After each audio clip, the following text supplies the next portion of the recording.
আজ তুমি রান্না করো। ঠিক আছে।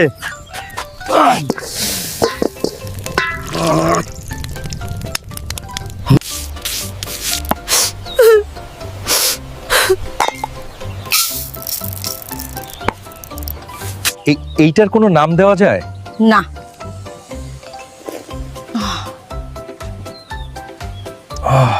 এইটা ফ্রিজে রেখে দাও। কেন?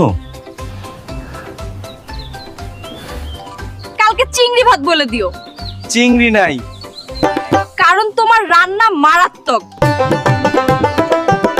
চা কি বা হবে?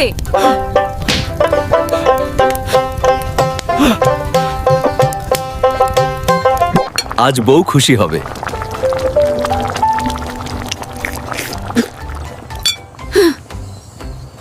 Look at him. He thinks I cannot see him behind the fridge. Okay, you caught me. That smells delicious, by the way.